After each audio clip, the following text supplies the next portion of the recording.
So I want to talk this morning about cultivating joy. Joy is an incredibly important aspect of our practice. It's one of the real concrete benefits of our practice. You remember that sympathetic joy is one of the four heavenly abodes or immeasurables, the characteristics of the enlightened mind, the other three being loving kindness, compassion, and equanimity. And joy is also one of the seven factors of awakening that the Buddha taught. The qualities of mind that, when developed and cultivated in a balanced way, really lead to reduced suffering and freedom. So, whether we are beginners or advanced on the path, it is a critical aspect of the path. Quite simply, without joy, there's no real freedom. There's no real reduced suffering. It's just that important. It's the fuel, the nourishment that helps our practice grow. It motivates us. It creates a stronger and more stable practice. James Baraz, who's a teacher at Spirit Rock, some of you may know of him, is the author of a book that's been around a while called Awakening Joy, and I'll be referencing that a lot today. His last name is spelled Baraz, for those of you that aren't familiar with it. And as we often discuss here in Buddhism, joy comes not from external circumstances, not from possessions, not from accomplishments, not from accolades. Yes, it may generate temporary joy and happiness, but sustained joy it originates from within. As Baraz writes, quote, "Joy is not just for the lucky few, it's a choice anyone could make." And the operative word there is choice, as we'll see as we get into this. So this morning, I want to address some of the principles and practices of Buddhism for cultivating authentic happiness and contentment.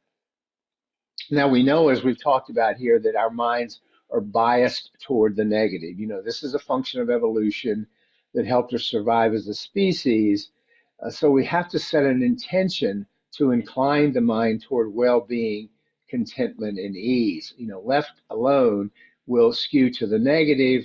That was a way of anticipating and dealing with danger and threats for early humankind.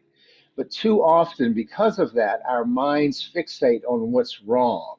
Worries about the future, regrets about the past, dissatisfaction with the present. We tend to skew negatively. But we have the capacity to train our minds to notice and appreciate the many blessings and wonders, both large and small, all around us. And that is the wellspring of joy. And it could be something as simple as the beauty of a flower, the sound of a laughter, a smile on a baby's face, the warmth of the sun, what I like to call taking in the awe, sort of absorbing the awe by intentionally shifting our focus to the good, to those things that naturally spark gratitude, that naturally spark delight. We build and strengthen our capacity for joy. But here's the bottom line. We have to set an intention to do so. It's just not going to happen. We use our practice of mindfulness, of being fully aware and fully attentive to the present moment, to tune into those things which bring us joy. When we're lost in thought, when we're, ruminating, dwelling on the past, dwelling on the future, we miss the aliveness and richness that's only found in the present moment. Mindfulness allows us to open to joy that's available every moment if we pay attention. Okay. This might be, the bliss of drinking a cup of warm tea in the morning. That peace between breaths if we just pay attention to it. The awe of gazing at the sky at night. All of those things and many more. This present moment awareness reveals that ordinary moments are actually quite extraordinary if we pay attention. We run around on autopilot and just blow by all these amazing things that are just there for the taking. And this recognition is where we find joy. So the first part is cultivating that on. Then we move into seeing that joy is also inextricably linked to love and connection. When we genuinely care for the welfare of others, whether human, animal, the planet, whatever, joy naturally arises. Compassion, when we really let our hearts open to it, lifts us out of self preoccupation and isolation. Service, generosity, with no expectation of reward. Here, I'm not talking about transactional service, I'm talking about compassionate service. Create meaningful bonds. And those bonds, those loving relationships, are a boundless source of joy. We are social creatures. Even in solitude, we can cultivate connection by feeling our oneness with all beings, with life itself. By opening our hearts, we find joy. Remember that clinging and attachment are the root of all suffering. So when we're grasping after what's pleasurable, pushing away what's unpleasant, it creates tension, it creates struggle, it takes us out of the moment. But when we relax that grip and lean into life as it is, not as we want it to be, joy flows more freely from that openness. It's, in other words, as we often say here, when we drop the rope of life's struggles, we stop wrestling with life. We stop trying to make it conform to our wishes. This is the practice of equanimity, of balance, of non-reactivity. So when difficulties arise, instead of contracting into aversion and withdrawing, we meet those difficulties with presence, with openness, and dare I say, even with curiosity. Oh, what is coming up now? What is this about?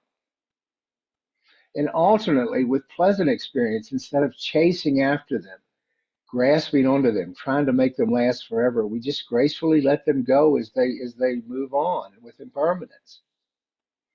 So equanimity allows us to touch into the joy in the midst of life's ups and downs.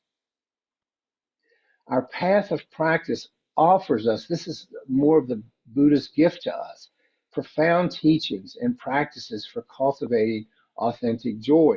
But it doesn't just happen. It's not going to fall in our lap.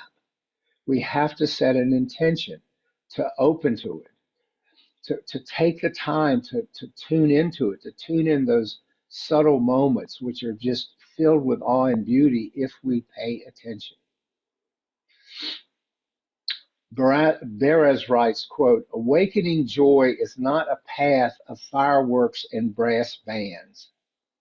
It is a path of quiet wonder, radical freedom, and ever deepening happiness right in the midst of this messy human life." Close quotes. Let me repeat that because I think it's pretty profound. He says, quote, "Awakening joy is not a path of fireworks and brass bands. It is a path of quiet wonder, radical freedom, and ever deepening happiness right in the midst of this messy human life." Close quotes.